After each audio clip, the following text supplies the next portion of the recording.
आखिर बाज के पैरों के पंजों में ऐसा क्या खास होता है जो भारी से भारी जानवर को भी आकाश में इतनी ऊंचाइयों तक लेकर जा सकते हैं? और आखिर बाज अपनी चोंच से अपने ही पंखों को क्यों उखाड़ने लगता है? तो चलिए जानते हैं बाज से जुड़ी कुछ खास बातों के बारे में।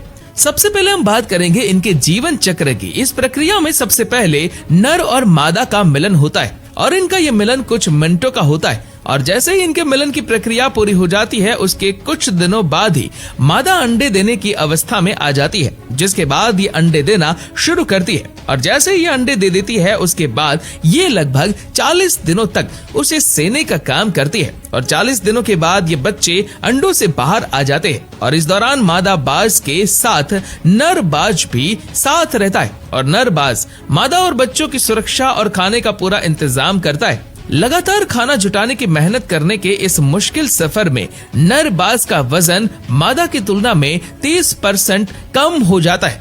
वैसे बाज की अधिकतर प्रजातियों में मादा बाज नर की तुलना में 25% अधिक बड़ी होती है और इस तरह ये बच्चे 3 महीनों तक अपने घोंसलों में अपने माता पिता के साथ रहते और इस समय के दौरान धीरे धीरे इनके शरीर में अंग विकसित होने लगते और जैसे ही 4 महीनों का समय पूरा हो जाता है तो नर बाज अपने बच्चों को आकाश में बेहद ज्यादा ऊंचाई पर ले जाता है और ये बच्चे के लिए एक कड़ा इम्तिहान होता है, क्योंकि नर बाज अपने बच्चों को आकाश में बेहद ज्यादा ऊंचाई पर ले जाकर नीचे छोड़ देते हैं और नीचे गिरने के भय से ये बच्चे उड़ना सीख जाते हैं और इस तरह ये लगभग 2 से 3 सालों में पूरी तरह से वयस्क हो जाते हैं। उसके बाद उनके सिर और गर्दन पर शानदार बाल विकसित हो जाते हैं और इनकी नजरें भी तेज और तीखी हो जाती हैं। साथ ही इनका पंख 7 फीट तक लंबा हो जाता है और इनके पंजे नुकीले और खतरनाक मौत के पंजों में बदल जाते हैं।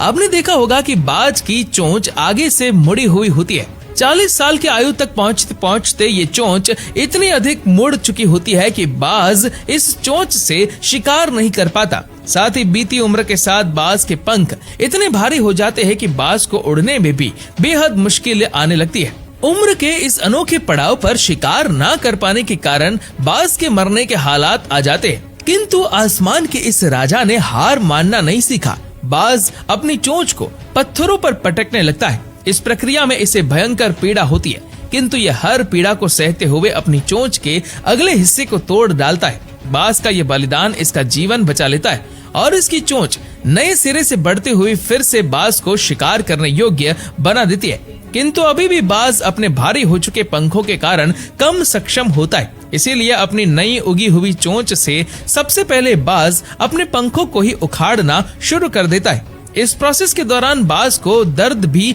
बहुत होता है, किंतु आसमान पर राज करने वाला बाज अपने उसी आसमान को फिर से हासिल करने के लिए सारा दर्द सहता है। बाज को अपने इस बलिदान और तपस्या का फल मिलता है और अगले कुछ महीनों में इसके नए और बेहतर पंख उग जाते हैं, जिसके दम पर ये बाज एक बार फिर से आसमान की ऊंचाई हासिल करता है। बाज की दूसरी और खूबियों में से एक खूबी है इसकी तेज नजर। वैसे तो अधिकतर पक्षियों की नजरें बेहद तेज होती है, लेकिन बाज का इस मामले में कोई मुकाबला नहीं कर सकता।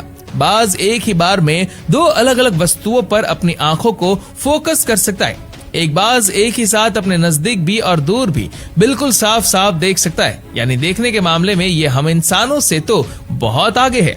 चलिए अब जानते हैं कि आखिर बाज इतना खतरनाक क्यों होता है। दोस्तों आप इस वीडियो को देखिए। ये बाज एक सांप को समंदर में से उठाकर ले जा रहा है और इस सांप को उठाकर वह आकाश में ले जाता है और अपने घोंसले तक ले जाकर उसका भोजन बनाता है। अब इस वीडियो को देखिए जिसमें बाज उड़ते हुए जमीन पर आकर लोमड़ी पर हमला कर देता है और उसे मार गिराता है। और अब फाइनली इस वीडियो को देख लीजिए जिसमें बाज बकरी पर हमला कर देता है और उसे पकड़कर आकाश में ले जाता है और बकरी को अपने घोंसले तक ले जाकर उसका भोजन बनाता है। बाज के पैर के पंजे इतने खतरनाक इसलिए होते हैं क्योंकि उनके पंजों के सिरे नुकीले और तेज होते हैं और उनके पैर के पंजों में मजबूत मांसपेशियां होती है जो शिकार को पकड़ने, उठाने और ले जाने के लिए करते हैं, जो उन्हें एक खतरनाक शिकारी बनाता है।